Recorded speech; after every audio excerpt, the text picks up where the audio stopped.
Oi, gente! Sejam bem-vindos. Esse é o Pode Fala com a Thay, nosso primeiro episódio da segunda temporada de 2026. Ele tem 49 anos, é pai, casado, 33 anos de carreira, 5 indicações de álbum ao Grammy Latino. Hoje eu entrevisto ele, Orlando Barão. Seja bem-vindo. Thay, muito obrigado, querida. Um grande prazer estar aqui nessa segunda temporada, né? E eu ainda abri essa segunda temporada para você. É uma responsa, hein? Pelo amor de Deus. Responsabilidade é minha trazer o nosso barão da música sertaneja aqui. Você que é corajosa de trazer eu aí agora. Barão, Legal. muito obrigado por ter aceitado o convite. Tá bom? Para mim é uma honra, tô super nervosa, mas vai dar tudo certo. Nervosa por quê? Nós estamos juntos aqui, é só perguntar aqui que nós vamos falando. Ah, então tá bom. Tá de boa. Então tá bom. Vamos lá. Orlando Barão, 49 anos, casado, tem uma filha, Giovana. Giovana Barão. Todo mundo que vai te entrevistar, né, todo mundo que procura no Instagram, quer saber dos grandes sucessos. Nós vamos falar um pouquinho hoje de vida pessoal, falar um pouquinho da sua origem, falar um pouquinho sobre os pais, se veio de uma família grande, falar um pouquinho dessa influência da música. Que legal. Começa contando pra gente, você vem de uma família grande? Vem de uma família muito grande. Da parte do meu pai, que é a maior, né? São 11 irmãos, né? Não, pera, 11 irmãos? 9 irmãos, acho que é. Agora até eu perdi meus tios. Você é o nono ou você é o 10º? Não. Digo assim, irmãos do meu pai, né? Ah, tá. Os tios, né? Os tios. Então são 9 irmãos, é isso aí.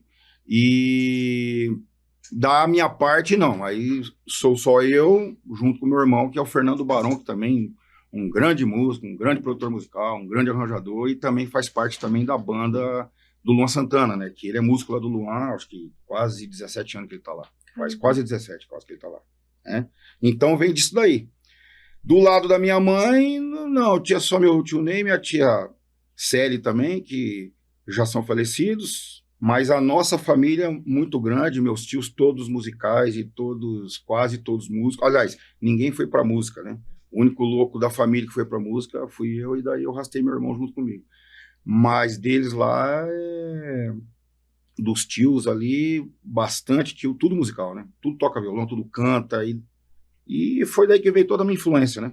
Da música, do estilo musical, porque na verdade, Thay, eu toco, entre aspas, desde os 5 anos de idade, né? 5, 6 anos, nunca estudei música na minha vida, né? Então, assim, é tudo de ouvido, né? Assim, então eu acho eu que eu posso dizer que é um dom, né? Sim. Na verdade, seu primeiro presente, em vez de ser um carrinho, foi um violão. Na verdade, foi um cavaquinho. Caramba. Do meu tio Hélio, que deu para mim na época. E aí eu comecei a me interessar por chorinho, por choros, né? E aí eu comecei a tocar chorinho. E aí eu tocava quase todos os choros, tudo no cavaco. Até meus 12 anos de idade, 11, 12, era só cavaco. No meio desse tempo aí, às vezes eu catava o violão ali, mas a minha paixão era o cavaquinho. Era só isso daí, samba. Sim. Essas coisas. O sertanejo também, antigo. Porque lá na minha família, todo mundo é eclético. Eu tenho assim, meu tio Luiz, tá? Ele é um cara que está na reserva como major do bombeiro, entendeu? Então, ele era também militar. Ele já é o cara que gosta de música americana, gosta das músicas inglesas, antigas, aquele negócio tudo mais, né? Uhum. Aí tem meu tio Mauro. Meu tio Mauro também, hoje, ele está na reserva como capitão do exército. Também músico, toca bem, canta bem pra caramba, tudo bem. Vem dessa parte das modas sertaneja bonita e também das partes inglesas, dessas partes de Beatles, essas coisas assim. Aí vem o meu tio Hélio e o meu tio Paulinho, que são, assim, os dois caras, assim, que me dão um grande suporte na música também, né? E esses dois aí tem muita coisa, assim, que hoje eu sou também, assim, por causa dos dois. Ali já veio o choro, o samba, a bossa nova e hoje a fossa que a gente fala, que é aquelas músicas de chorar, né? Uhum. Então, daí, aí que veio isso tudo, né? E o sertanejo também antigo, também veio tudo com eles, né? Então, eu vim esse molho musical, né? Dos tios, né? Minha mãe também, ela era da igreja também, canta nas missas, então, quer dizer, meu pai também era de banda de baile, então quer dizer que vem tudo da música ali, né? Então Sim. Eu acho que não daria para mim ser diferente, né? Não tinha como, não tinha verdade, outra alternativa. Eu tinha que ser músico. E embora você tenha vindo desse berço musical, ninguém tinha pensado, ninguém tinha tido a ideia e a coragem de falar, vou ganhar dinheiro com isso. Como que foi para você quando você falou assim, não, eu vou fazer disso o meu ganha-pão, digamos assim? Então, menina, eu fui muito criticado na época lá, né? Família, você é louco, vai estudar. Aquela piadinha assim, né? Todo mundo fala, né? Estuda, estuda, estuda, filho estuda, e eu entendi estúdio. Falei, então eu vou gravar então, beleza, mas assim, foi meio complicado na época. Você tinha quantos anos? Foi uma época muito difícil lá em casa, na época financeira, né? Por incrível que pareça, eu já fui vendedor da escola, acho que 2 ou 3 anos aqui em Londrina, aqui numa distribuidora, chamava de Beba, e era aqui de Londrina. Então, assim, foi uma época muito complicada financeiramente para os meus pais. E nessa época aí eu ainda morava com eles, né? Porque eu não era casado nada, eu tinha acho que 16, 17 anos de idade, 18 ali mais ou menos, né? Mas aí, como eu gostava da música, eu estava na escola de dia trabalhando, que eu era vendedor de rua, e comecei a arrumar uns bicos aí à noite para tocar. Porque uma também era uma coisa que eu gostava. Então, daí eu comecei a entrar aí num grupo de samba, de pagode, na época que chamava Força e Pagode. Nossa. Comecei ali. Eu era bem moleque. Não sei, eu acho que foi antes, acho que tinha 17 anos de idade, de 16 ali. E começamos ali nas lanchonetes a tocar. Tinha uma lanchonete na época aqui em Londrina muito famosa que era ali na SOS, Chopana. E ali era só pagode dos top, assim, eram os maiores grupos de pagode da região nossa lá, era lá que tocava. E aí eu comecei a tocar nessa noite, as botecas. Então daí à noite eu armava uns cachetos, mas até que eu entrei em banda de baile. Aí fui entrando em banda de baile, fui tocando, tá? E aí eu fiz isso muitos anos. Toquei barzinho muitos anos, banda de baile muitos anos. Noite para ganhar R$60, R$70 a noite. Hoje em dia, assim, hoje, né? R$60 a noite só para tocar 5 horas em boteco, 4 horas em boteco tocar isso, né? Mas eu já unia, vamos dizer assim, o útil ao agradável, né? Porque eu já gostava disso. E ainda mais, ainda ganhando um extra ali, eu falei, pô, tá bom demais. Aí teve uma época aqui em Londrina que eu toquei em todos os bares de segunda a segunda. Segunda a segunda. Aí eu estava em todos os bares tocando. Mas era numa época que a música de bar era diferente. Você tinha que ser um músico mais ou menos legal para tocar. Porque as músicas eram mais complicadas. Era mais MPB. Uhum. Então não tinha sertanejo na noite, não existia. Se naquela época minha de 96 ali, 96 95, 96 a 2000, se no bar naquela época aqui em Londrina você tocasse sertanejo, os caras te expulsavam. Isso aí ali era uma outra época. Então ali era só João Bosco, Ivan Lins, Elis Regina, todas essas coisas, né? Então aí músicas com harmonia mais difícil, músicas que você tinha que estudar mais, né? E já era o tipo de música que eu ouvia, que eu vim disso aí também, né? Então aí eu já unia tudo certo, porque eu já gostava de fazer isso. Uhum. E aí foi assim. Aí eu fui me criando nos bares, fui me criando essas coisas, e com 17 anos caiu no meu colo um artista, que eu não vou lembrar o nome dele agora, num estúdio aqui em Londrina, que foi onde eu comecei no estúdio aqui em Londrina, que era o estúdio WS, que é do Vilmar Cirino, um grande amigo meu, até hoje. E ali foi onde eu dei de cara com o estúdio. Eu tinha 17, acho que 18 anos de idade. Foi seu primeiro contato com a parte de produção. E ali eu falei, é isso aqui que eu quero, né? E não vou dizer que minha vida é fácil, mas ainda bem que eu escolhi isso daí na época, porque é um ramo, assim, da música bom, né? Porque senão eu ia estar hoje, não estou desmerecendo ninguém que faça isso hoje, que eu acho isso aí demais, mas eu ia estar hoje, até hoje em dia, aí nas noites aí, em bar tocando, né? Então daí eu fui para esse lado aí da música de produção musical, e com isso também comecei a tocar com artistas, até artistas de nome, tudo lá que eu fiz, e daí eu fui fazendo show. Aí foi show e estúdio, show e estúdio. E aí foi desse jeito que eu vim da música, né? A parte de produção aconteceu naturalmente, ou quando você teve esse contato com o estúdio, você olhou e falou assim, eu acho que eu não quero só tocar, eu quero criar melodias? Como que isso aconteceu? É assim, ó, quando um compositor ou quando um artista te mostra uma música nova, inédita, a música já vem com a melodia, né? Uhum. Então já vem com a letra e já vem com a melodia. Na minha época, eles mandavam a guia da música para mim, não tinha arranjo, não tinha nada pronto. Hoje em dia não, hoje ele manda para você uma Quase música pronto. quase pronto para você já escutar pronto, porque os compositores hoje, eles fazem de tudo também para impressionar o artista grande para gravar. Então eles já mandam pronto, né? Pronto, mas Muitos prontíssimo. deles já investem até, às vezes, ali num parceiro, num produtor parceiro, para poder já mandar essa guia mais produzida para o artista na intenção de Exatamente, impressionar, né? que tem uns caras hoje aí que eles deram até um nome para as produções, chama, eles falam que é guieiro, é o cara que faz a guia das músicas para os compositores, né? Então eles deram um nome, né? Então daí ele cria as músicas. Não estou dizendo que todas as músicas que chegam para mim assim hoje eu faço da forma que está lá. Mas tem músicas que eu não mexo muito, porque já nasceu boa daquele jeito, com arranjo bom. O porquê que eu vou mudar uma coisa que tá já legal? Então, daí eu só refaço, regravo de novo com um som melhor, em estúdio, tudo mais tal. Muda alguma coisinha, mas aquela essência lá eu deixo, né? Como tem música também boa que eu enxergo, também que vem com arranjo ruim, e aí eu mudo. Falo, não, isso aqui não tá legal. Daí eu mudo. Mas, antigamente lá, eles me mandavam a música só voz e violão crua e não tinha nem introdução, é só você não vai, né? E pronto, dava aqui o acorde e já saia cantando. Aí eu tinha que criar tudo, levada, o que eu vou fazer, como que é o solo da entrada. Antigamente tinha solo de introdução, né? Hoje em dia não tem mais isso, né? Hoje em dia as músicas são muito descartáveis, então tinha solo para introdução. O arranjo vendia música antigamente, né? Tinha aquele solo grande, aquele solo bonito. Sim. Cara, você vê músicas do Zezé, antigamente, Zezé, tem quase 40, 50 segundos de introdução a música, pode começar a cantar, cara. Hoje em dia, ninguém tem mais paciência para isso. Sim. Então, hoje faz... E entra já cantando, né? Antigamente não, tinha solos, tinha introdução, tudo. Então, que ajudava a venda do arranjo. Então, eu era esse cara que eu criava os arranjos, porque tem o arranjador e tem o produtor musical, que é diferente, né?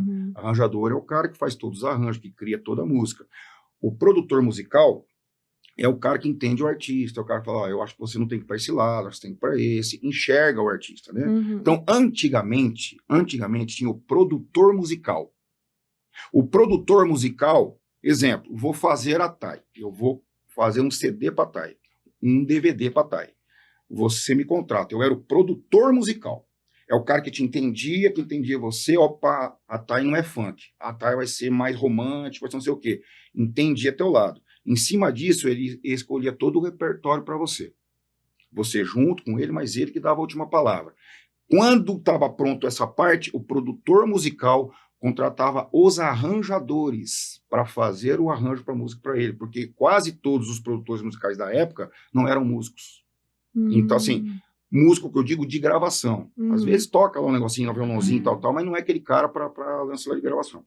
Então, aí tinha isso. Aí tinha os arranjadores. Então, você via discos antigos lá que tinha quatro arranjadores, 5 arranjadores num disco, mas era um produtor musical. Hoje em dia já não tem mais isso, tá? O produtor musical já é o próprio arranjador, né? É muito raras as exceções que tem isso hoje, mas, exemplo, hoje lá, eu pego o lance todo do teu lado da produção musical, o cara já quer eu produzindo porque quer eu nos arranjos, entendeu? Então, hoje é outra linhagem aí para lidar com essa parte aí. E nesse trabalho que você fazia de contratar os arranjadores, você foi aprendendo então, porque hoje, quando você vai produzir, é você mesmo quem faz esses arranjos. Mas quando eu comecei, eu nunca contratei arranjador para fazer nada para mim, não. Entendeu? Isso aí porque a minha faculdade de música, entre aspas, foi a gravadora Pantanal Discos, que eu fui de lá, que era do Michel Teló, que era meu patrão, Teófilo Teló, que é o irmão dele, e o Ivan Miyazato, que é um grande amigo meu também, e um grande produtor musical hoje. Como que esse convite chegou até você? Foi em show? Foi num show, e não foi por eles, né? Eu estava em Londrina fazendo um show com uma banda country que a gente tinha na época, 2099 ali, E aí eu tava ali na Concha Acústica ali, num show aberto, todo mundo lotado pra caramba, um show muito bacana. Aí tinha um cara lá me assistindo, chamado Jafar Satter, primo do Almir Sater. E ele era de Campo Grande. E aí eu tava tocando e eu vi que esse cara tava me olhando o show inteiro, então, mas eu nem sabia quem era ele. Quando acabou o show, ele foi lá e falou pra mim assim, ô cara, gostei demais de você tocando e tal, aquele negócio, blá, blá, blá. Você não quer vir tocar comigo, cara? Eu sou o Jafar, eu tenho eu vou lançar um disco agora, vou montar uma banda. Eu era molecão, né, cara? Eu não tinha mulher, não tinha filho, não tinha nada, né? E eu no auge, assim, daquele auge da música, não, que eu quero tocar com artista, quero tocar... Aquele auge, nossa, assim, né, bicho de moleque, que é legal isso aí, né? O sonho da gente, né? E aí ele me chamou. E aí eu aceitei e fui embora para Campo Grande. E morei no fundo da casa dele muito tempo, morava no colchãozinho do chão, essas histórias tristes que todo mundo conta assim. Colchãozinho, tinha televisãozinha minha, aquela uma lá do Paraguai, bem pequenininha, assim, que eu mirava de lado, assim, para assistir, assim, ficava vendo, assim, do lado, assim, deitado, não tinha nada, tinha só um quartinho com um negócio no chão e aquele negócio lá.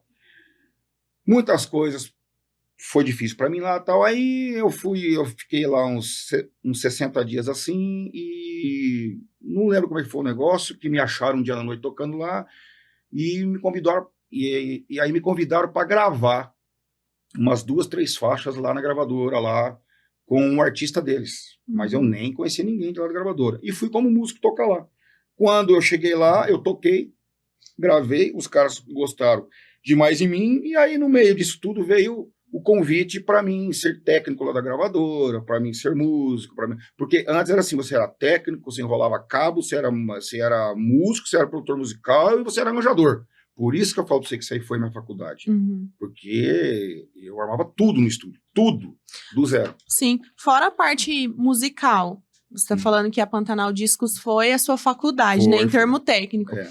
No sentido pessoal, lá no seu começo, o que você mais aprendeu?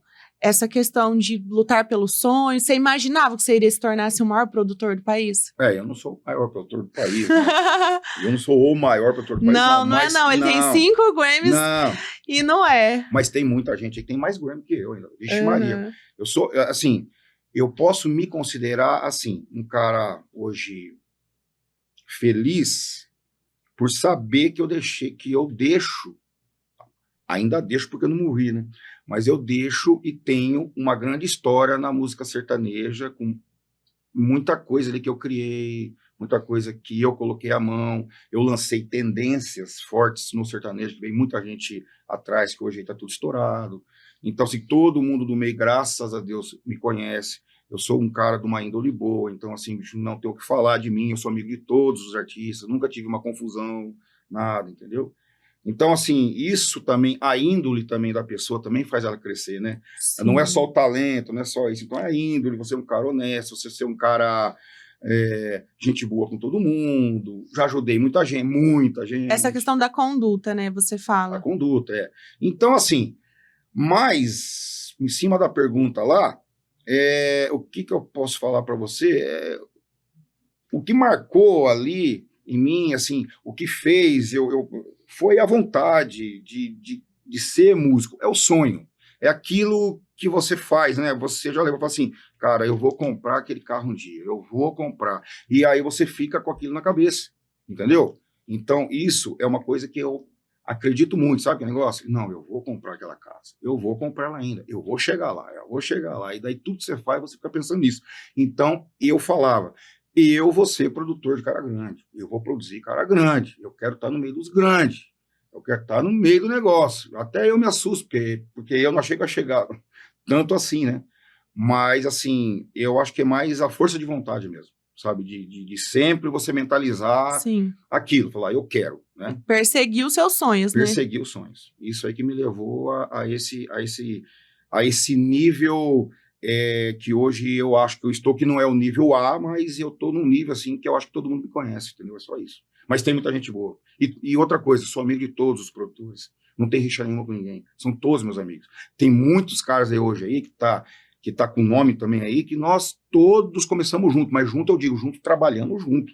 Sim. Entendeu? Então, assim, não tem rixa nenhuma. A gente é tudo amigo. Eu acredito, pelo que eu visualizo um pouco, né, do cenário artístico, sertanejo, acho que os produtores são mais unidos porque entende de fato a necessidade dessa união e como não fica ali nos holofotes, brilhando o tempo todo, digamos que reduz um pouco. Claro que sempre tem um ou outro que quer criar alguma situação, mas não fica preocupado com o brilho, né? Entende o quanto o trabalho é necessário da produção. É assim, ó, nós somos unidos na amizade, né? Mas quando se fala em trabalho, que isso não é uma coisa que parte de mim. Que tanto que eu já chamei produtores hoje, que tá de nome estourado, para gravar DVD comigo de músico. Entendeu? Mas aonde que eu quero chegar? Quando você vira um produtor musical, tá, ou você tem o seu trabalho, você pega os seus trabalhos, você faz, ou você não trabalha mais. Acabou aí. Porque nenhum outro produtor musical vai te chamar para gravar nenhum DVD com ele. Sabe por quê? Porque existe aquela coisa assim, ó. Até vou dizer um negócio aqui. Eu acho que às vezes uns não são, mas existe ego no meio, né? Eu não tenho isso comigo. Mas falo de coração para você. E quem me conhece sabe que eu não tenho. Mas tem muito ego assim, ó. Pô, eu sou irmão do Barão, mas se eu chamar o Barão para gravar comigo aqui, o Zezé, de músico para mim, eu tô produzindo, mas ele tá produzindo, mas eu de músico para ele, quando sair o DVD, o cara vai ver eu e o cara vai falar assim, mas é o Barão que tá fazendo ou é o outro cara? Porque nós somos conhecidos no meio da música. Sim. Então, para as duplas sertanejas e para alguém, e para as pessoas que conhecem a gente, vai falar assim, mas quem produziu foi o fulano de tal ou foi o Barão? Porque os dois estão ali. Entendeu? Eu já fiz ao contrário. Eu já chamei amigo meu para gravar comigo. Falei, meu, dane-se, cara, bora comigo, vambora. Isso é muito bacana, porque daí a gente consegue entender que realmente você conseguiu consagrar o seu nome na produção. Né? Foi. As pessoas te conhecem. Isso é bom e ruim ao mesmo tempo, mas é bom também, isso é bom. Né? Qual seria o sentido ruim, você fala? Eu acho que a gente tinha que ser mais unido. Eu acho que tinha que acabar com esse ego. Isso eu falo, os produtores musicais. Acabar com esse ego de eu que tô fazendo, que tanto, que hoje nem tem mais ficha técnica, tá? Antigamente tinha disco, né? Até os CDs tinha disco com ficha técnica. Então até ali, se fosse ali, eu ia falar, meu, tá certo, né? Mas ali tinha o nome do cara escrito, aqui produziu, fulano e tal. Meu, hoje não tem nem ficha técnica para saber se é eu que tô produzindo o Zé lá ou o João lá, entendeu? Hoje não existe mais isso. Porque hoje é tudo YouTube. Aí abre lá no YouTube lá e vê. É só o nome da música que tá, o nome do cara que tá cantando, e olha lá se tá o nome ainda lá do compositor que fez a música. Mas a ficha técnica raramente tem um vídeo desse daí. Né? Spotify, não tem ficha técnica. Às vezes os caras colocam, às vezes não. Então, é uma coisa que não é assim. Então, assim, eu acho só que nós tínhamos que ser mais unidos. Eu acho que não tinha que ter isso. Se eu peguei o trabalho, eu sei que eu tô ganhando mais porque eu tô produzindo, mas eu gosto do som do outro meu amigo lá também, que toca violão também. Ou se não, do cara que toca piano, ou se não, do cara que toca sanfona lá que tá produzindo. Eu gosto do som do cara, eu vou chamar o cara para gravar comigo. Dane-se se no vídeo vai saber se é ele ou eu que tô produzindo, porque também ninguém quer saber, velho. Dane-se. Assim, sabe que negócio? Então isso aí é muito do ego. Sim. E eu não tenho isso comigo. Eu fiz isso recentemente num DVD que eu gravei do Gen Giovanni, novo deles agora, que chama Lado B, que nós fizemos músicas para eles, assim, do Lado B, que eles falavam para mim assim, eu acho que essas músicas que não fizeram tanto sucesso, que é o Lado B, né, aí a gente repagina, né, quando eu fui ver as músicas do repertório, eu falei pro Giovanni, falei, cara, mas isso é tudo sucesso? Não, é porque não tocou tanto em rádio. Eu falei, você tá louco, isso é tudo sucesso, isso aí, né, porque esse tem muito sucesso, né? Eu chamei um grande amigo meu, produtor musical, que não tem nada de falar aqui o nome dele, que hoje é um dos maiores produtores musicais do Brasil, que é o Juninho Melo, né? Ele é o cara do Bruno Marrone, grava tudo do Bruno Marrone, fez agora o novo lá do Rio Negro Solimões, um cara inteligentíssimo, um cara que toca bem, um cara que tem uma ideia, um cara gente, pessoa, isso é que importa mais também, um cara que tem uma humildade extrema, sou muito fã do Juninho, e eu chamei ele para tocar violão comigo. Eu, ele e meu irmão, que sempre grava comigo os DVDs, sempre sou eu e meu irmão. Eu chamei um a mais para ele vir comigo e fiz de propósito no vídeo, colocar eu aqui e ele bem aqui atrás de mim, mas bem na lata, porque é a hora que mostra o vídeo que tá eu e ele. Para ninguém entender nada mesmo. Olha, mas quem tá produzindo é o Juninho ou é o Barão? Eu disse pro Juninho, nós temos que acabar com isso, cara. Com esse lance, sabe? E ele é um cara maravilhoso. Gente boa. Quando você enxerga essa rivalidade, essa questão do ego com o produtor, com o artista, enfim, na área musical, você é mais polêmico, assim, de se afastar e não, ou você faz o político? Você é mais político, assim, eu não gosto, mas dou um sorrisinho. Eu não vou dizer que para todos eu sou político, né? Mas eu acho que eu acho que todo mundo tem que entender todo mundo, né, Thay? Porque, entendeu assim, bicho, ninguém é o dono da razão, sabe assim? Ninguém é o dono da razão. Então, é o jeito que ele pensa. Eu tenho que respeitar isso nele. Agora, eu não vou armar uma crítica, o cara é sem vergonha, podia ter chamado eu, porque não sei o quê. Você não se envolve nas polêmicas dos bastidores. O cara não tem obrigação de me chamar. O que eu estou dizendo aqui é que poderia ser assim, né? É um negócio que daria para ser assim. Eu acho que ia ser tudo mais leve, entendeu? Porque, realmente, sempre teve a concorrência à produção musical. Isso aí é fato. Thay, você é uma engenheira civil enorme. Tem outra amiga, tua irmã, que janta com você todo dia à noite, com a minha irmã, tua também, que é engenheira civil enorme. Aí chega um grande projeto na tua mão. Você vai falar, eu vou assinar e eu vou chamar minha amiga para vir junto e ela vai assinar comigo? Não, aí já é um negócio profissional na coisa. Talvez, se pudesse unir as forças, ia ser até melhor. Ia ser menos trabalho para você. E, né, beleza, mas eu acho que isso aí é de cada pessoa. Sim. Né? Eu não ligo para isso. Né? Que tanto que eu já chamei várias pessoas para gravar comigo, que são produtores musicais, que são meus amigos até hoje, e eu acho que tá tudo certo, né? Agora, de vez em quando, você tem que fazer aquela política, né, cara? Sim. Faz a política de boa vizinhança, tá tudo bem, irmão, tá tudo bem, é nóis e acabou. Virou a página e vão para cima. Mágoa, se você guarda mágoa, só faz ruim pra você, só mal pra você. Sim. Entendeu? Porque o cara não sabe que você tá com a mágoa, então deixa pra lá. Vamos falar de sucesso? Você é muito conhecido como produtor do Luan Santana, produtor do Fernando Sorocaba, que também não é um título ruim, né? Mas você teve vários outros sucessos, você teve os Grammys, as indicações dos álbuns. Vamos falar um pouquinho sobre essas indicações? Vamos falar assim. Quer ver? O povo me taxa mesmo, né? Porque assim, eu não sei o que tem, meu nome é muito linkado ao Fernando Sorocaba e muito linkado ao Luan Santana. Não é que eu fiz tudo deles, né? Eu fiz algumas coisas para eles, bastante coisa, inclusive, mas as que eu estava presente, as que eu coloquei a mão, tanto no Luan Santana e tanto no Fernando Sorocaba, da minha parte musical, deu tudo certo.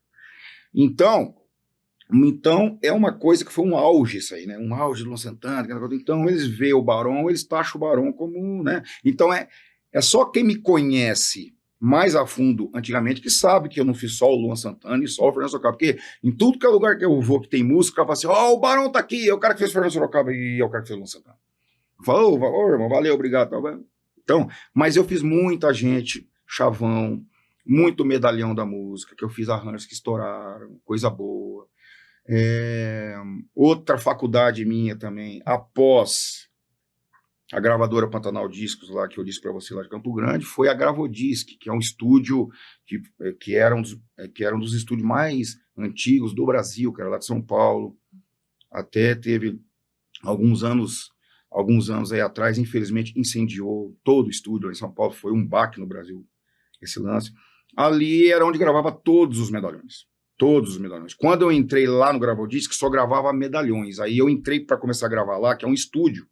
Aí eu comecei a levar gente nova. Aí eu comecei a levar os modernos para lá, da época, né? O que você produziu lá que foi sucesso? Vamos lá. Eu fiz bastante coisa lá. Eu até prefiro dizer artista do que música, sabe? Porque lá foi muita música, mas lá eu pude ser arranjador, produtor e arranjador, e músico também, tocando de músico também, né? Então, assim, de músico, arranjador e produtor musical e arranjador junto, eu fiz eu tive muito projeto lá. Trio Parada Dura, o Juliano César, que já faleceu. Tive a oportunidade de estar envolvido do último projeto do milionário José Rico, que é nosso ícone. Deu 1 mês e meio depois, ele faleceu. Foi o último trabalho dele. Tivemos muita história junto. O Daniel, que eu fiz arranjos lá para ele, muitos arranjos para ele lá no Gravodisc. Nossa, tá aí, eu tenho que ir lembrando, tá aí. A Taíde Alexandre, que é uma dupla de nome. Muita gente, tá aí. Jaime, muita gente das antigas ali, muita gente. E o Sérgio Reis, né, que o Sérgio é um cara que eu tenho um Grammy Latino com ele, que foi no ano de 2014 ali que nós gravamos, e muita gente envolvida, muita gente. Então, assim, eu acho que eu já gravei com quase todos das antigas. O Teodoro Sampaio, que é nosso, aqui de Londrina, muita gente. Às Sempre vezes, que eu vinha... tô esquecendo gente aqui. Sim. Sempre que vinha um reconhecimento como indicação de um álbum Grammy Latino, e isso impacta na vida do artista, impacta na venda de shows, impacta na equipe que toca pro artista.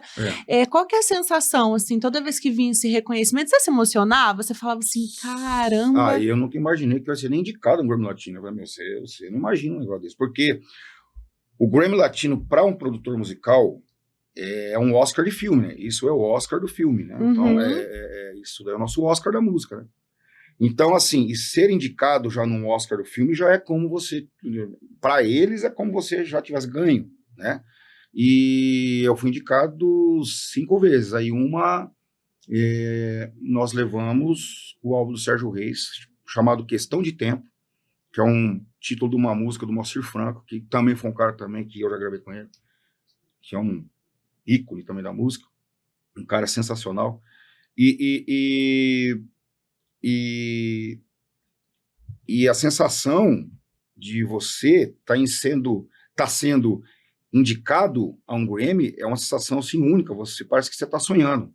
E olha só para você ver que legal que é o Grammy Latino, não é só o cara estourado que é indicado ao Grammy Latino, né? Eu fiz uma dupla que tinha 6 meses de dupla, chamado Francis e Felipe. 6 meses de dupla, nunca nem gravaram na vida, nunca nem fizeram um show junto. Gravei esse disco desses caras, foi um álbum, não era DVD, era só o CD na época. Agora acho que eu nem lembro, acho que foi 2016 isso aí, 16 ou 17, 16. Fomos indicados ao Grammy Latino com os caras, 6 meses de dupla. Os caras não acreditaram. Só para você ver. O que os caras julgam no disco, para eles verem se vai ou não? Os arranjos, repertório. Melodia, arranjo, repertório, mixagem, masterização, que é o som do disco, né? Então, aquilo lá tem que estar tudo padrão para você ser indicado. E nós fomos indicados na época com eles. Eu fui com eles lá, na época também para Las Vegas também com eles, que é lá que é o prêmio, né?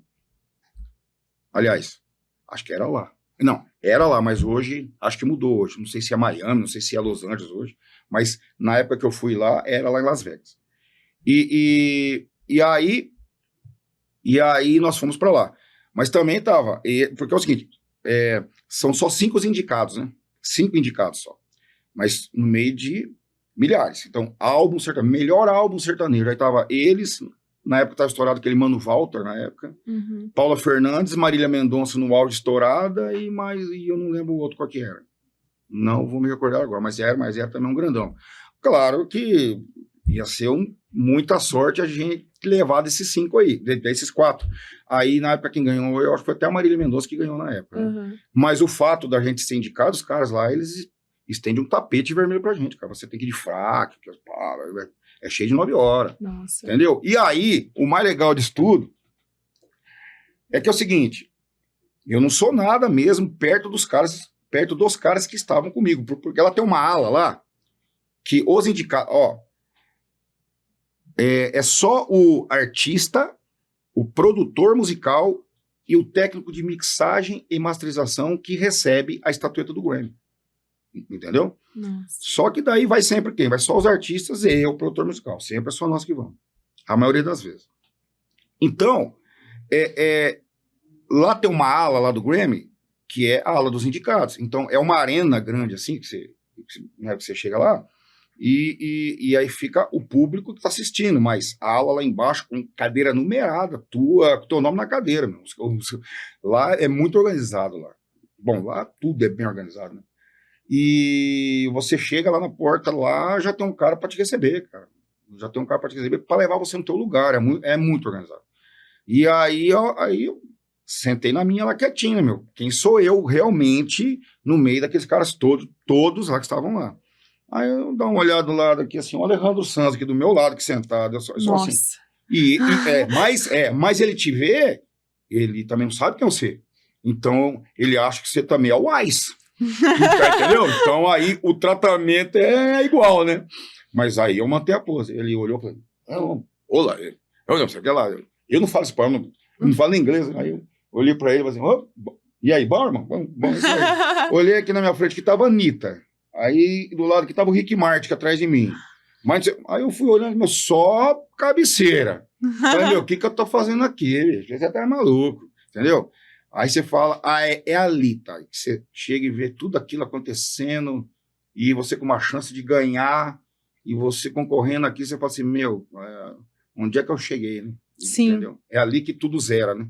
É ali que não tem ali dinheiro, não tem ego, não tem nada que, meu Deus do céu, ali é sensacional. Sabe, você falando isso, eu me recordei de uma coisa que eu vi você falando no Instagram esses dias, que para você não olha para o artista com diferença pelo fato dele estar começando ou dele já ter indicações ao Grammy, ou ele já ter álbuns consagrados. Eu achei isso muito legal. A gente consegue ver o quanto que, além do dinheiro, além da música, tem essa parte humana também que você precisa ter para lidar, porque você está lidando com o sonho das pessoas, né? Então é algo muito sensível. Você falou tudo certinho. É algo muito sensível. É principalmente para o artista que está começando, né?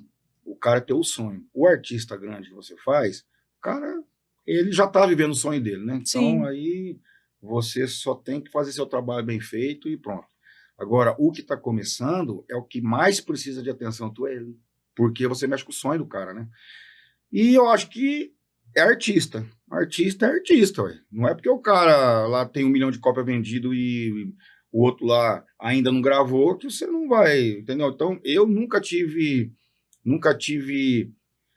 distinção, eu acho que é o nome para falar, porque eu acho que todo artista é igual. Eu trato o Zezé de Camargo e Luciano se fosse o Zezinho da esquina. Uhum. Para mim não tem distinção, não tem nada disso. Então é uma coisa que eu prezo muito, principalmente o artista pequeno. Sim. Esse daí é o que mais precisa mesmo ali da minha atenção. E é o mais gostoso de fazer. Por quê? Porque o artista pequeno te ouve. Sim. Ele te escuta. Sim. Falando em começo, você começou a trabalhar com o Fernando de Sorocaba. Sim. Era só sonho no começo. Era sonho de iniciante, né? Não, é porque... Ou eles já tinham a dupla? Não, porque é o seguinte, o Sorocaba veio meio junto comigo, assim, né? Então, a gente veio meio que crescendo junto, né? Na verdade, a minha história com o Sorocaba é bem antes disso aqui, de me fazer esses anos para ele. Tinha aqui uma boate que, antigamente, aqui, onde é chamado Acústico, que é onde hoje assisto uma grande boate, hoje que é lá na Genópolis. E eu já era da gravadora Pantanal Discos nessa época, em 2003, 2004, acho que foi isso aí. E olha só para você ver, eu já tinha um nome, não um nome muito grande, mas eu já tinha aquele negócio que o Orlando, ele é de uma gravadora, então isso daí já é uma coisa que ajudava a gente na época. Aliás, eu não era nada gravador, eu era produtor musical da gravadora, mas eu estava dentro da gravadora. Aí eu já teve até um episódio, assim, do Sorocaba ficar atrás de mim pra caramba e me achar lá na boate lá de dia, que eu fui lá pra mexer com um artista meu lá na época lá, e ele ir lá só pra me encontrar, pra pedir pra levar um disco dele lá na gravadora. Ô, Barão, você não me ajuda com isso, cara? Você não leva meu disco lá na gravadora? Porque vai que eles querem me ajudar, vai que eles querem lá o selo. E nem era Fernando Sorocaba, era Marquinhos Sorocaba. Sim. Foi lá atrás isso. Aí que eu te falo, e se eu não levasse? Será que eu tinha feito as outras coisas dele? Porque eu ia estar mentindo para ele. Levei, com certeza, levei e fui honesto com ele. Levei e realmente eles ouviram lá 2 músicas lá junto comigo. gostaram, e eles falaram assim, cara, só que a gente só não tô pegando agora mais artistas, porque tinha muito artista na época lá na gravadora. E era na época que eles ajudavam artistas, então eles faziam prensa de disco, faziam as coisas, então aí tinha que ter grana para ficar investindo um pouco. E aí eles não pegaram, mas eu levei. E ele soube depois, não sei se foi pelo Michel Teló, não sei por quem que foi que ele soube, que eu levei mesmo. Então ele sabe disso. Ele sabe que eu não enganei ele. Eu levei mesmo. E eu não sou, eu levo mesmo. Então daí eu fui lá, mostrei e fiz meu papel. E aí ele soube disso. Depois, lá na frente, depois, ele me chamou para fazer coisa dele. Aí foi ele que chamou eu para fazer o Luan, né? Junto com ele. Então vocês tiveram um reencontro depois que ele já estava... Depois que ele estava bem já. Porque, tá, é assim, ó. O Sorocaba, ele fez aqui em Londrina um DVD, que esse daí não foi eu que fiz, que foi o primeiro dele, que muita música deu certo. Muita música saiu. Depois ele fez um outro, que foi numa cachoeira, eu não vou lembrar o nome, onde foi, que também muita música veio. Então, ele tava ali com a bolha ali, bicho, ele tava quase estourando a bexiga, pra ser, pá. Mas aonde ele estourou a bexiga mesmo foi no primeiro acústico que eu fiz com ele, que veio a música Madrid, né, que nós fizemos na velha.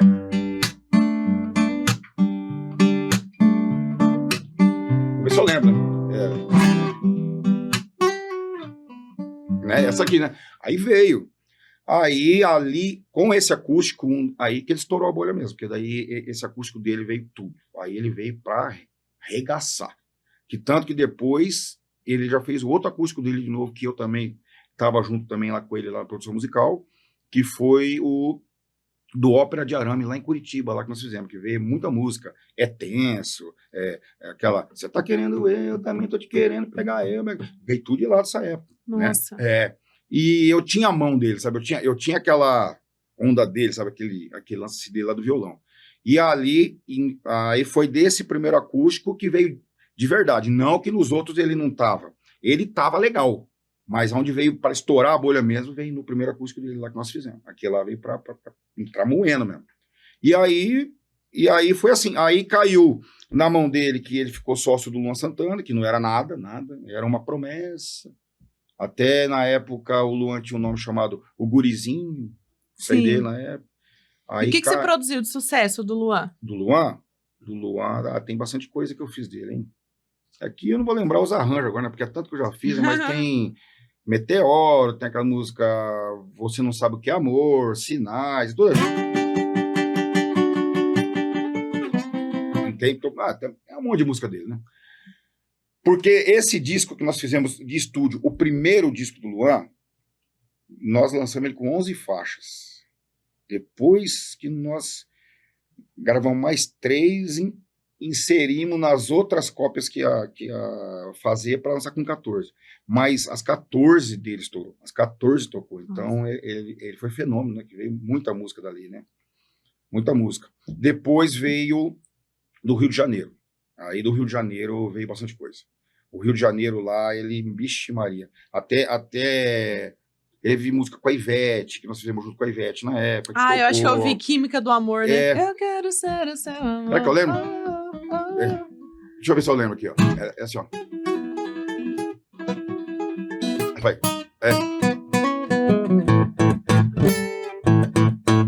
Queria ser um peixe pra ganhar no seu aquário. Queria, né? Essa música dele tocou pra caramba isso aí. Mas tem um arranjo dele que eu gosto muito, que eu fiz assim, particularmente pra mim. Uma música até que tocou bem ela, mas é mais do arranjo, assim, que eu tô falando, que chama As Lembranças Vão na Mala. Nossa. Que essa música aqui, eu achei tão bonita. Ela era assim.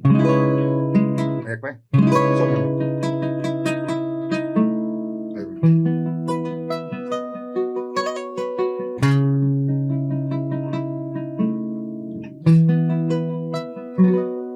Aí ele faz. Independentemente do que me disser agora. Tocou demais com essas coisas. Então, esse arranjo aqui é um arranjo assim, que eu gosto dele. Assim, eu gosto muito do que eu fiz para ele aqui, né? E era a cara dele na época, né? Hoje o Luan tá totalmente diferente, é outro cara, é meu amigo, a gente acho que até uns dias atrás agora aí, eu vi ele num show agora lá em Joaquim Távora, a gente ficou junto agora lá no camarim, ele falava assim, ei, boi, mas não tem história, eu falei, não tem história, não é conversando, me demos risada. É um cara sensacional. Ele é um cara que nunca subiu na cabeça dele, nada. Ele é o mesmo menininho de quando eu comecei a fazer lá atrás. Mesmo, não O que você mais sente falta, Barão, desse período? Fernando Sorocaba, Gurizinho, o que você mais sente falta? Você quer dizer falta que você sente saudade? Saudade da época de estrada. Ah, tá. Do que eu sinto falta? Do que eu sinto falta? Porque é o seguinte, na verdade, eu nunca fui músico deles, né? Eu sempre fui o produtor musical, né, deles. Né? Uhum. E, assim, fiz muito arranjo por isso, muito arranjo. Então, assim, eu acho que eu sinto falta aquele dia a dia com eles, porque era massa, cara. A gente tinha uma união muito massa, era só risada e andava muito de avião com eles, né? Muito de avião com eles. Então, aí era... Então, assim, muita coisa ali da intimidade, ali de amigo, que a gente lembra que isso aí eu sinto falta. E quando eu ia, vamos supor assim, em algumas viagens com o Luan, porque eu tinha que ir atrás dele, porque ele tinha tanto show que não dava para ele ir atrás de mim para a gente armar as coisas. Então, eu ia junto com ele, para ensaiar a banda, para mim armar alguns arranjos junto com ele, mostrar, o que você acha disso aqui? Ele, demais, legal, tal. Ou não, né, porque a idade mudava também. Mas aí quando eu tava nesses shows com ele, que eu ia ir junto com ele assim para viajar, como eu não ia fazer nada, aí eu ia no show tocar com ele, entendeu? Porque também era música que eu já conhecia, tudo, né? Então daí eu ia lá tocar com ele. Então, existe cara que via eu no show e falava assim, o Orlando toca com o Luan Santana. Não, eu nunca toquei com o Luan, mas só que na hora que eu tava junto com ele daí, eu ia pro show pra tocar com ele. Sim. E era legal. Sim, e você produziu também sucessos João Bosco e Vinícius. Na verdade, até aquele dia a gente conversou, o álbum que você produziu trouxe eles ali revelou o sertanejo universitário, como que na foi? Na verdade, quem produziu, assim, quem assina aquele primeiro álbum lá do João Bosco e Vinícius é o Euler Coelho, né? Que o Euler é um ex-sócio deles lá da época lá da dupla, né? Mas ali tem muita mão minha ali e eles sabem disso. Então, assim, tem muita mão minha ali. Então, assim, ali tem bastante coisa ali assim, né? Nós fizemos, né? Que veio tudo da época, assim, tem bastante coisa, tem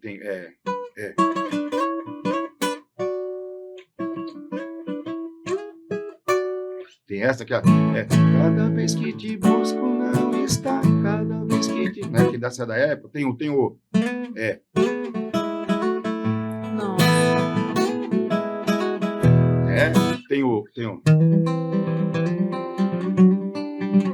Sobre o nome.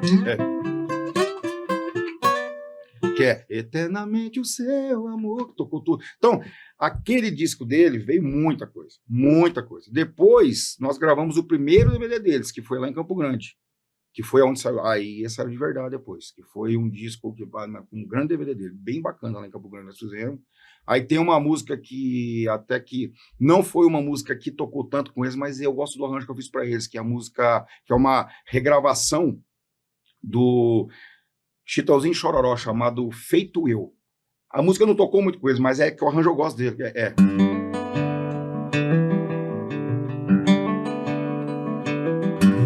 Caminhando sem saber para onde, nem destino certo. Tocou bem até coisa, mas só que não foi um grande nada, mas que eu gosto daquele arranjo deles lá, ficou muito bom. Então os bolero também lá, que eu gosto muito de bolero, né, e eles vieram com tudo, meu. Esses dois sem explicação, né, eles são muito top demais, né, e gente, né, o João e o Vinícius é gente da gente, aqueles dois lá também são sensacionais também, muita história, coisa ali, o Jades e Jades também, que veio tudo essa época, o Jades é outro também que nós fizemos 5 discos do Jades, né, uma onda que eu criei, uma onda para eles que muita gente copiou, que foi uma onda do rock and roll com voz de cara que canta moda de viola, porque o Jadson, ele é um cara que defende a bandeira da moda de viola. Todos os trabalhos dele, ele tem que gravar uma música de viola. Isso aí é fato dele. Então, mas só que daí tem as músicas românticas, porque ele é muito romântico, aquelas músicas derramadas, mas ele grava também as músicas de viola. Mas nós criamos para ele uma onda de rock and roll para eles, que veio na época com tudo, em 2002, acho que eu gravei esse disco dele, não sei se foi 2 ou 3, que é aquela música dele que tocou pra caramba, Vai por aí, cruze com outros e passa por mim. Aqui veio toda essa onda meio U2, né? Que tem aquela bateria. Que isso era ousado para uma dupla que nem ele antigamente. Muito ousado. Aí foi um dos discos mais vendidos da gravadora na época. Até eles me chamaram lá para falar. Falou, esse disco foi o mais vendido. E aí, como nós acertamos essa onda dele, das guitarraiadas, com voz de Tião Carreira, grave, aquela onda toda louca, e todo disco que eu fiz do Jadson, todo tinha um rock and roll. Porque daí nós achamos a linha dele. E daí as músicas, vamos por aí, essas músicas de rock and roll eram as músicas que levavam o disco nas costas. Porque nós achamos a linha dele.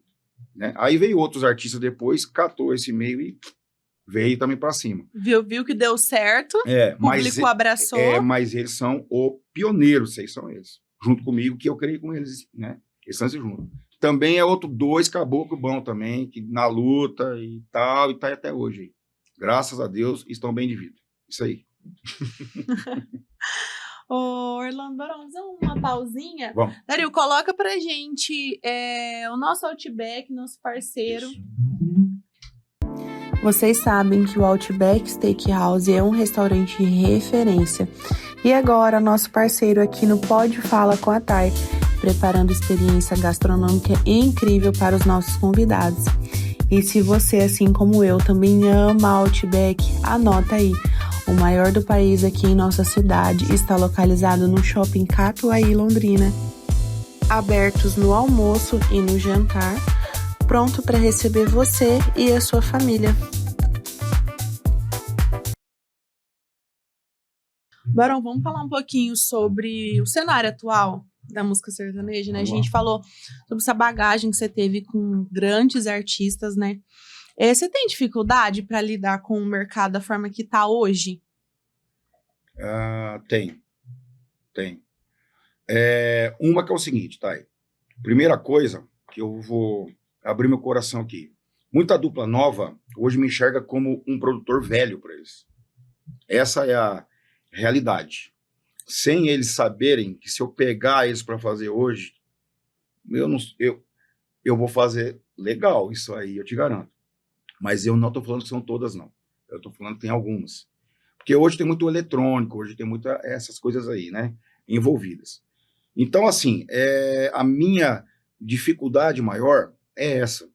Mas eu entendo na vida que tudo é um ciclo, né? É um ciclo. Os caras que eu faço e que eu fiz de antes, eles não me enxergam assim. O que eu digo é os novos que estão entrando no mercado. Os novos. Eles me conhecem, me respeitam pela minha história, mas talvez não me chamam para produzir porque às vezes falam assim, eu acho que o Barão não vai ter a mão aí do meu som. Entendeu? Muito pelo contrário. Eu acho que eu me garanto nessa parte aí. Então, são os novos que estão entrando no mercado, tá? Eu não estou falando do que estão já, assim, de uns 3, 4 anos para trás. Os novos de agora. Então, essa eu acho que é a única dificuldade, entre aspas, que eu encontro, né? Se eles dessem uma chance para me mostrar, eu acho que eu ia, né? Eu acho que ia me dar bem. Mas, assim, mas os que já produzem comigo, que sempre fazem comigo, não. É um ciclo que vai indo. Sim. E também, Thay, a vida é um ciclo, né? Esse ano agora faço 50 anos de idade, né? Tem outros caras que estão chegando aí, 18, 20, 22 anos aí, que tá chegando moendo, com ideia top, grandes produtores musicais, grandes arranjadores também, e é um ciclo da vida, né? Mas eu ainda tenho muito caldo para queimar ainda, pode ficar tranquilo, que tem muita coisa para me fazer ainda. Sim, é uma das coisas que eu tinha colocado aqui para te perguntar. Hoje você desacelerou? Tipo, tirou o pé do acelerador na questão? Não? Não. Mesma frequência? Porque eu gosto de trabalhar. Eu gosto do que eu faço. Eu gosto de quando tá o caos. Eu gosto de quando minha vida tá loucura, tá? É ao contrário. Eu gosto de quando minha vida tá assim, cara, eu tenho que ir pro estúdio agora, eu vou virar à noite, amanhã eu tenho ensaio de manhã com o cara lá do lugar, à noite eu vou ter o podcast teu, no outro dia cedo eu tenho que gravar não sei o quê, eu tenho que fazer isso, eu tenho que entregar, sábado trabalhando. Eu não tenho pra isso. Mas isso aí não é trabalho pra mim. Eu gosto do que eu faço. Satisfatório. É satisfatório. Ô, palavra difícil de falar. Mas assim, é uma coisa que eu gosto. Então eu não vejo uma dificuldade nisso pra mim. Eu sou acelerado. Eu gosto de ter trabalho. Eu gosto de estar na correria. É assim que eu gosto. Eu acho que, sei lá, daqui uns 15 anos aí, às vezes aí eu posso parar um pouco. Deixa eu tirar um pouco o pé, né? Mas eu não pretendo muito cedo aí tirar o pé, não. Porque, tá, isso é minha vida, né? Esse é o meu ganha-pão. Esse é a minha vida também. E é o que eu mais gosto de fazer. Eu não tenho hobby de falar assim, o Orlando vai jogar uma bola, o Orlando vai pescar. Eu não sou de pescaria. Vou com os meus amigos assim, às vezes assim, mas eu vou lá para tomar cerveja.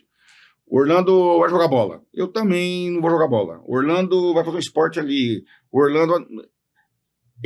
Cara, não existe um hobby para mim. Seu hobby é a É música. a música. Então, agora, se você falar para mim, senhor Orlando, não, a gente vai fazer uma resenha lá em casa, vai ter um churras. Você já chega com o violão. Aí lá é meu hobby. Aí lá nós vamos armar umas modas lá com os amigos que tá lá, né? Tudo mais tal. E é esse é meu hobby. É as resenhas com os meus amigos, que é tudo artista e tudo músico, tudo produtor musical. Sim. Esse é meu hobby, é a música. Sim.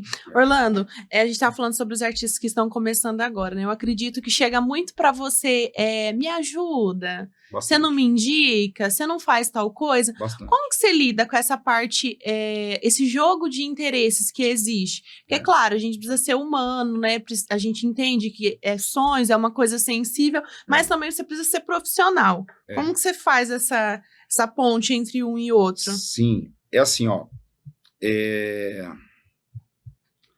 Quando me chamam para ajudar, sempre é artista que está começando, né? Assim, a coisa está bem do zero mesmo, assim. E quando ele me chama para dar uma força, ou para ajudar, ou para fazer não sei o quê, o cara não entende muito das coisas, e daí ele confunde o quê? Eu recebo muita ligação, muita mensagem inbox no Instagram, porque tem muita gente que não tem o meu telefone, então daí eles chamam eu lá no Instagram.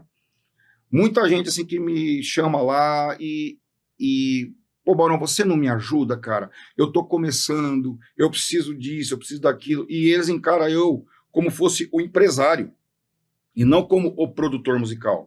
Aí eu escuto ele e daí eu falo assim, cara, ó, eu não quero que você me leve a mão, não é por dinheiro, mas você tem algum empresário que te ajude, entendeu? Assim, que dê uma força para você financeiramente?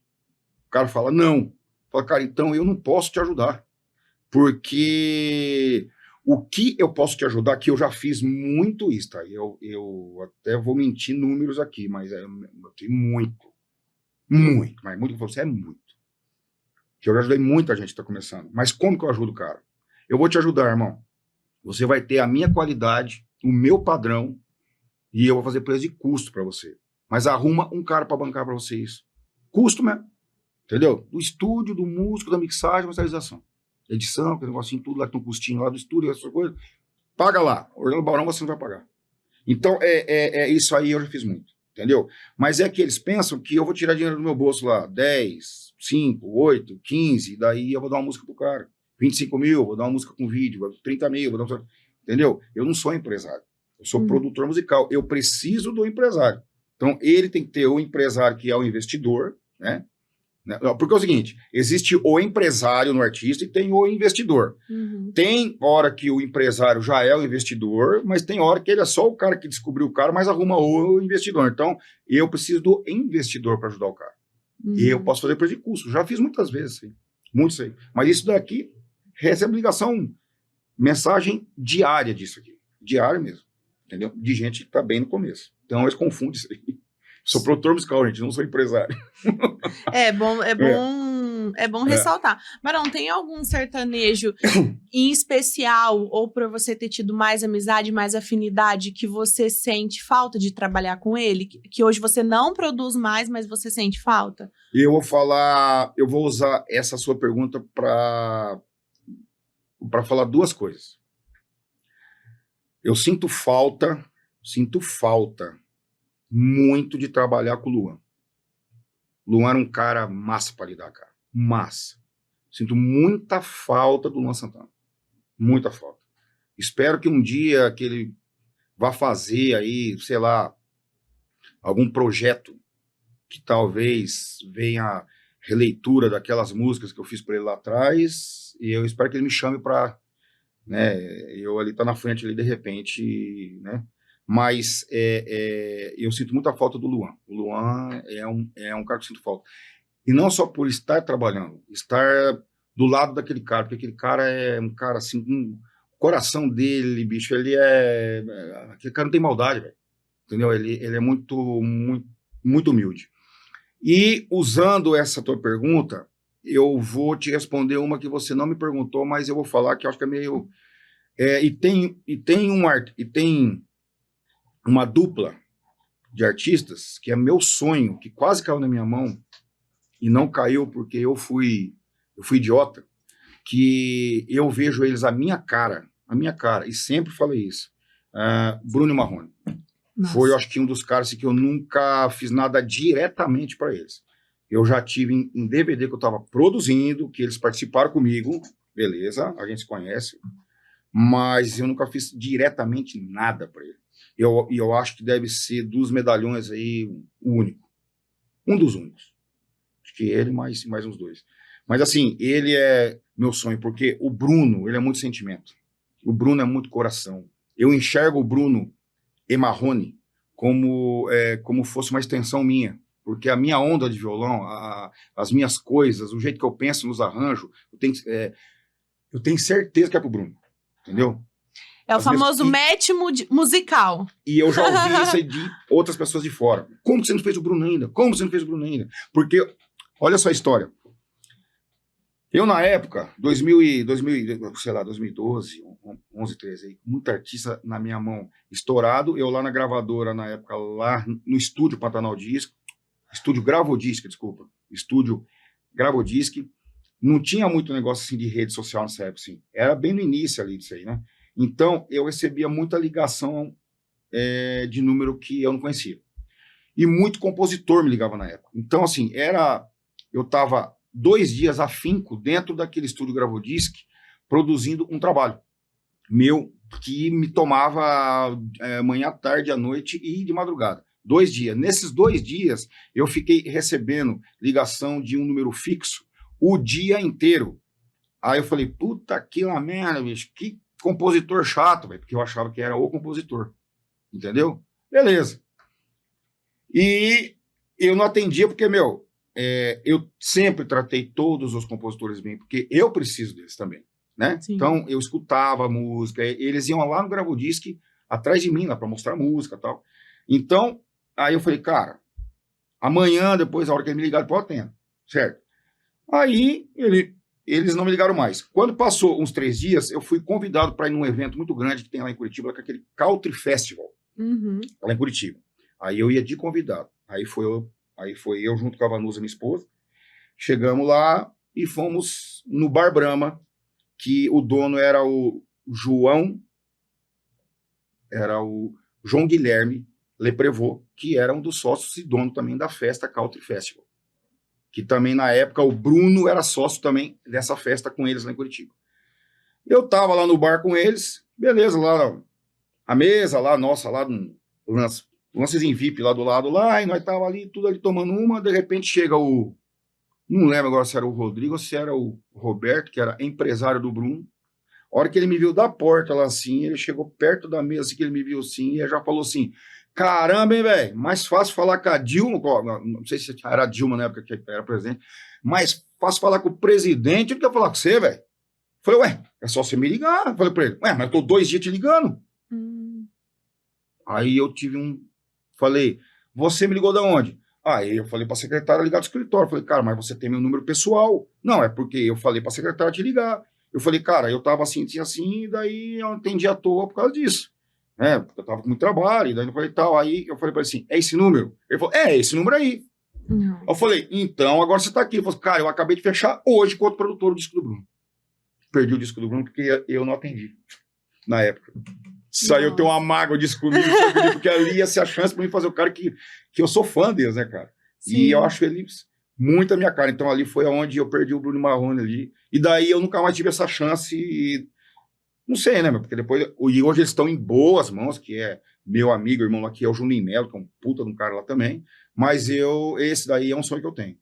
Eu ainda não vou partir ainda antes de fazer um lance pro Bruno. É aquilo que a gente falou, vamos perseguir nossos sonhos. Vamos perseguir o sonho, é isso aí. Mas é isso. Barão, você acha que a velocidade que o público consome hoje as músicas e os conteúdos na internet está tornando o trabalho da produção mais difícil? Tá, hoje música tá descartável, né? Hoje música é descartável. Antigamente, né, tinha aquele lance que o artista, ele trabalhava um ano a mesma música, né? Um ano, estourado, primeiro lugar nas paradas, assim, um ano uma música, né? Época do Edson Hudson, Azul, eu vou dizer várias aqui do Bruno, mas eu me recordo de muita música do Bruno, uma assim, estourada, o ano inteiro, assim, várias, né? Mas assim, disco do cara era o ano inteiro estourado aquilo, né? Hoje, cara, hoje música é descartável. Se você não estiver lançando de 30 em 30 dias ou 40 em 40 dias uma nova música, você vai afundar. Entendeu? Então hoje música é descartável. Eu falo para você. E como também produtor musical também é descartável. O cara não tá. Os novos não têm consideração pela gente. É isso que eu ia perguntar. Você sentiu impacto na valorização do trabalho dos produtores em relação aos artistas? Sim, bastante. Os novos eu não sei, mas eu acho que não tem tanta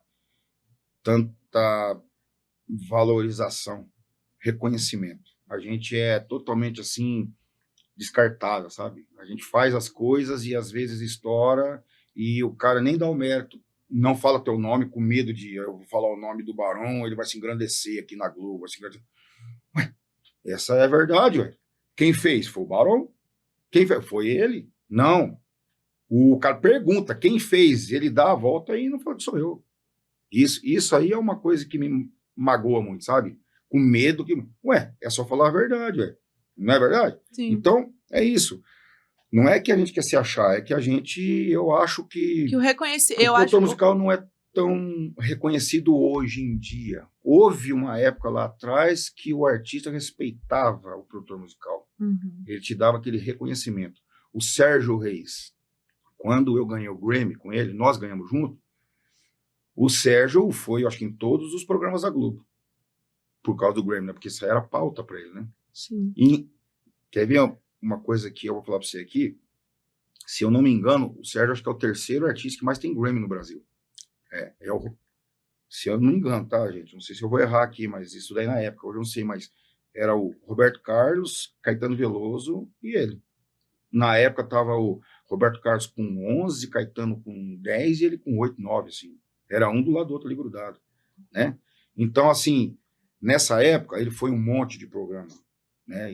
E teve alguns programas, inclusive Altas Horas, tudo, que ele falou assim, ó, Serginho, esse Grammy não é meu, cara, esse Grammy é do meu produtor, do Orlando Barão. Foi ele que escolheu todo o repertório, foi ele que fez isso, ele me trouxe as músicas aqui, eu aprovei, ele que fez tudo, eu nem tive em cima, eu só fui cantar.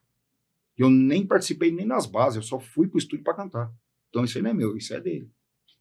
Você acha que um cara novo que eu faço agora, que ganha um Grammy Latino, você acha que ele vai falar isso? Não. Ah? Já teve caso agora de artista novo, que eu não vou falar nome aqui agora, que gravou, que ganhou o Grammy Latino recentemente. Novo aí que você conhece. Tá? Aí, quando chamaram lá em cima, lá no Grammy, para receber a estatueta, o certo não é ir ele junto com o produtor musical, não? É o certo, né? O produtor musical fica sentado aí. Quem vai é o empresário. Entendeu? É errado? Não. Mas ele fez alguma coisa para estar ali, naquele trabalho, estou falando naquele trabalho, não o trabalho com o artista. Beleza, ele que descobriu, ele que fez o artista, né?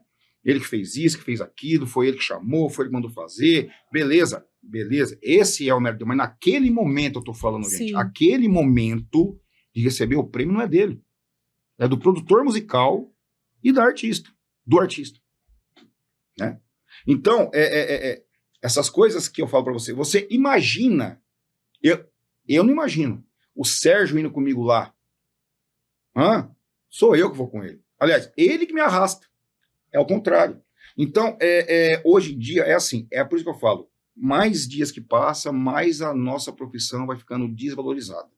Só que quando ele precisa de você, ele vem que nem louco. Me ajuda. Ontem mesmo, assim, eu meio que... Preciso de uma ideia nova.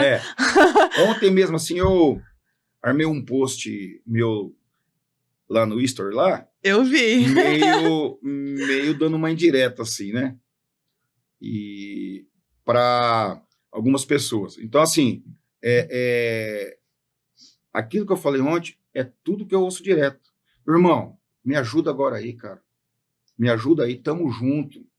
Vamos pra cima, irmão. Você é meu. Os próximos, eu não te largo, cara. Só ajuda eu agora, nesse momento. Aí eu ajudo. Aí a coisa começa a dar certo. Aí você acha que o próximo vai chamar eu? Talvez eu acho que ele vai achar outro e falar assim, ô irmão, ajuda aí também, cara. Me dá uma força. Aí o outro trouxa lá vai lá e ajuda ele de novo. Aí você acha que ele chama aquele trouxa? Não vai chamar aquele trouxa. Daí ele vai no outro. Ô irmão, me ajuda aí, irmão. E assim vai indo. Sempre assim com a gente. E eu sempre caio, porque eu ajudo mesmo. Mas isso não faz mal para mim. Isso aí, eu só faço bem, então tá tudo certo. Sim. Mas a gente não é reconhecido. Não é tanto. Falando em produção e reconhecimento, a gente tem um vídeo de 2 artistas, uma dupla, né, que você gravou recentemente, e eles fizeram um vídeo pra você. Quem que é? Reconhecendo seu trabalho, deixando uma mensagem de carinho pra você. Vamos assistir? Quem que é? O Thay Thiago. Fala turma, até o Thiago na área. Viemos aqui contar um pouquinho para vocês da experiência de gravar com o nosso amigo, querido produtor Orlando Baron. É isso aí, meu parceiro, foi uma satisfação imensa, foi muito aprendizado nessa fase aí desse projeto Alta Voltagem, conduzido pelo maestro Orlando Baron, nosso querido amigo, cara puro coração, talento de sobra, e nós ficamos muito felizes com o resultado. Muita moda boa que é escolhida a dedo por nós tudo, né, parceiro? É isso aí. Pensa numa experiência bacana demais, ter vários produtores musicais no mesmo estúdio naquela hora ali. Foi sensacional ver a música nascer. É isso aí, em prol desse projeto Alta Voltagem, né, muito top, cara. Top demais da conta. Experiência única aí, viu? É isso aí, nosso querido amigo Orlando Baron, um abraço. Deus continue abençoando sua vida, sua carreira. Tamo junto, viu? Um abraço, Orlandinho! Ô, menino. Pensa nos caras que eu gosto, esses dois aí. Humildade deles e o talento. Esses 2 caras cantando. Quando eu vi eles cantando assim na minha frente, foi um soco na cara. Eu falei, meu, porque é aí que você vê o artista, né? Muita gente me mostra a música já gravada, né? Eu falei, meu, escuta esses caras aqui pra você ver. Sim. Beleza, eu ouço, mas ali não tá mostrando nada pra mim, porque ali eu sei que tem edição, ali tem tudo. Eu quero ver aqui no tete-a-tete, aqui na minha frente. No gogó. Né? Não, ali. Aí canto. Sim, os meninos são de Bela Vista, gravaram recentemente o projeto com o Barão aqui na nossa cidade. E eles, né, muito legal, fiquei muito feliz. Meninos, um beijo no coração de vocês, muito obrigado por ter mandado... pela homenagem aí, os dois são gente boa demais. Por ter mandado o vídeo pra gente. Vamos falar um pouquinho sobre a Zona Country, eu tive lá. São os nossos novos parceiros aqui do Pode Fala com a Thay. Oi, gente! Bora que eu vou mostrar pra vocês a maior loja de roupas e acessórios country de Londrina. É a Zona Country, localizada na Avenida JK, número 3096, bem no coração da cidade.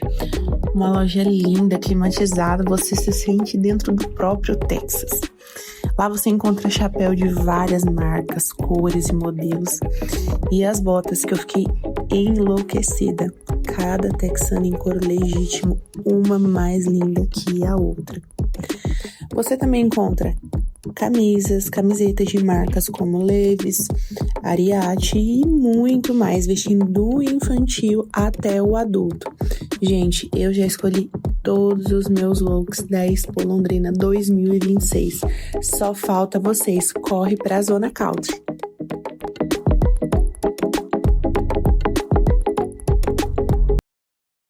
Ô, Baron, os artistas estão nessa vibe de álbum de regravações. Você gosta? Muito. Ou você acha que tá um pouco cansativo? Eu acho que já saturou. Uhum. Eu acho que já saturou.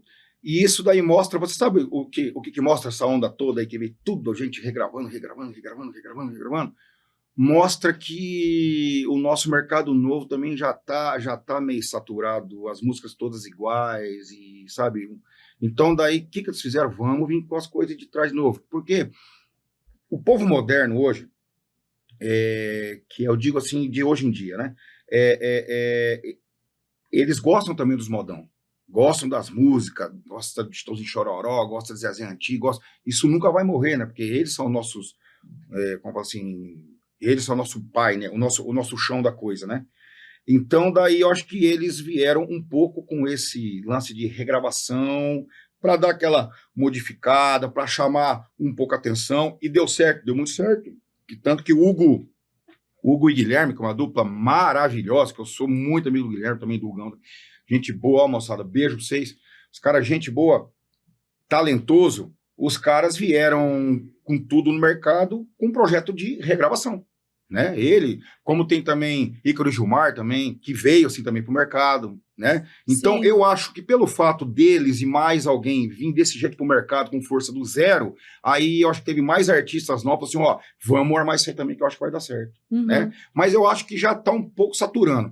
Eu não sou mais a favor hoje de fazer um trabalho de um DVD só regravação, né? Mas eu acho assim que não é de mau gosto, acho que todo trabalho inédito ali, você ter, às vezes, acho que uma regravação, 2 ali, acho legal. Aí a gente faz, assim, uma nova roupagem, deixa mais moderno um pouco para hoje, né? Mas eu acho legal até por chamar a atenção, sabe? Eu acho que é um negócio que faz bem pro projeto novo que tá lançando. Mas não toda regravação hoje, não. Eu acho que tem que ser um pouco. Às vezes faz medley, né? Que é aquele negócio que uma música com a outra emendada, né? Que daí é mais som que você faz só pro povo curtir aquilo porque já conhece. E no meio disso, as suas músicas inéditas vão entrando. Então, eu acho massa fazer assim. Se o artista chegasse pra você hoje e falasse, eu quero fazer um projeto só de regravações, você produziria? Ah, claro, mas eu ia dar minha opinião. Mas se ele quer fazer, quer muito fazer, ok, eu faço com o maior amor do mundo e vou deixar top, né? Mas assim, a minha opinião, eu acho que é não. A não ser um artista aí, que às vezes ele já é bem de nome, bem estourado, já tem um nome bom, e às vezes nunca fez isso, né? Talvez eu acho que é legal fazer isso aí para ele, se não fez ainda. Mas um artista novo hoje, comigo, Orlando Barão vai catar o cara e aí vai lançar e aí vai criar. Eu acho que eu não viria com todo regravação. Eu acho que eu já colocou. Foi o lance que eu fiz agora com os meninos Laté e Thiago. Tem muita música, né? Metade inédita, metade regravação deles, entendeu? Aí eu acho que só a regravação, eu acho que hoje não funciona mais. Sim. Barão, a gente está caminhando para o final já que pena, mas tão legal conversar com você aqui. da nossa entrevista. Você falou sobre o sonho de ainda produzir Bruno e Marrone e um sonho na vida pessoal que você ainda não realizou. Eu quero ter mais 3 filhos ainda. Tem algo na vida pessoal que você olhe e queira ainda realizar? De filho para mim tá bom, viu? Só a Giovana, tá tranquilinho, né? Tá tudo beleza. Tô feliz lá. Eu acho que na vida pessoal, eu não tenho muito sonho. Eu acho que a única coisa que eu penso é eu viver bem e tranquilo. Eu sou um cara que eu quero assim, eu não sonho com muita coisa. Eu só quero ter aquela estabilidade para falar assim, hoje eu vou pegar minha família e eu vou viajar. Hoje eu vou fazer isso. Eu quero fazer aquilo. Então é isso que eu vivo e é isso que eu quero. O que eu sonho é assim, nunca parar com a música. Só isso. Que nunca ninguém me tire da música. Só isso. O restante, deixa torar.